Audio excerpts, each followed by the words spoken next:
बहुत मेहनत कार्यकर्ताओं के परिवर्तन था पब्लिक में भी, उसके बावजूद भी अगर चुनाव बीजेपी जीती है, इसका मतलब है चुनाव को लूटा गया है।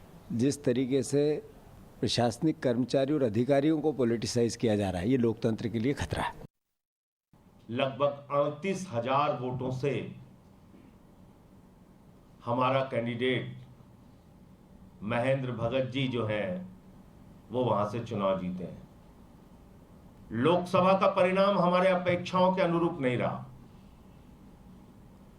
लेकिन विधानसभा के इस परिणाम ने, जालंधर वेस्ट के परिणाम ने यह साबित कर दिया कि राज्य सरकार के प्रति पंजाब के लोगों की पूरी आस्था है, राज्य सरकार के प्रति उनका विश्वास अटूट है।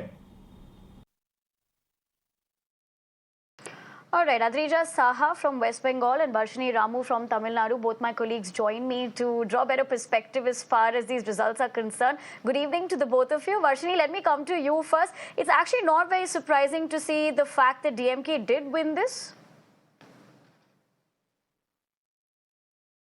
Absolutely, yes. It's not a surprising factor about DMK winning this. In fact, they just got a 40 out of 40 in the Lok Sabha polls, and they came out of it very victorious, and that was the momentum that they were hoping to encapsulate through the by-polls as well. But what was the one thing that was being a major concern was that the Kallakurichi Hooch tragedy that killed over 65 people, and also the brutal killing of the BSP state president Armstrong, which people thought would affect the winning chances of the DMK because of the law and order questions that are being raised by the opposition parties. But clearly the results says otherwise, because the DMK has secured 1,23,195 votes, whereas the opposite NDA had only got 56,026 votes, and they won by a very thumping margin of 67,169 votes. And this is also to be noted that the AIDMK, the primary opposition party of the state, has withdrawn from this competition, and when they withdrew from it, they had in fact mentioned that they will be boycotting it,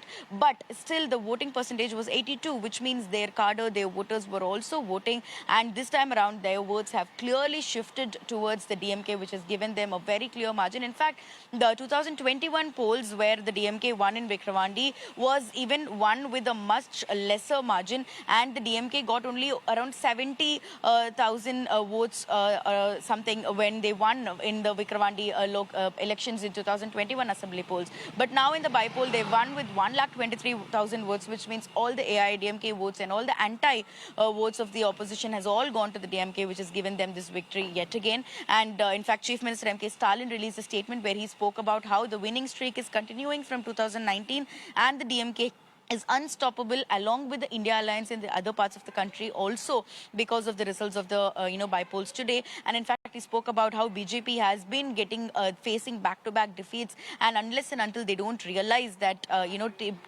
treating different states in different ways, particularly states ruled by opposition parties, they will never going to be able to win nor come back to power anymore, is what his statement also very clearly stated today. Right, Varshini, thank you for drawing more perspective as far as those results are concerned. But let me also go across to Adrija Saha. Adrija, was it something very similar to be looking forward to in West Bengal as far as these results are concerned? And also the Bagda seat has a very interesting takeaway in the terms of it would be the youngest member, we understand, who has won. Well, absolutely. You see, the entire by-poll elections have definitely given a clear win for the TMC with a comfortable margin of votes in all the 4 constituencies where the election was held. And Bagda happens to be very interesting, first of all, because for the past several years, it was a stronghold of the BJP. The BJP have been winning there. Even in the Lok Sabha elections, we have seen that the BJP have won that particular constituency.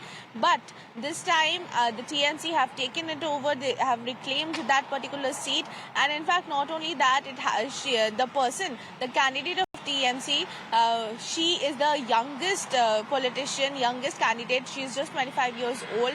And of course, this is a very clear victory for the TMC, first of all, and especially because they have won with such comfortable margins, not only from Bagda, where they have won from almost 1 lakh votes, but in other constituencies as well, where approximately on an average about 50 to 60,000 votes the TMC has been leading since morning.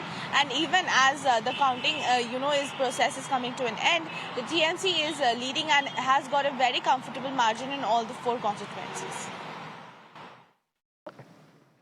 Right, Adrija, thank you, and Varshini for helping our viewers better understand not only the results but more importantly what it was looking like before and what it would essentially mean for these parties as well. But for the moment, let's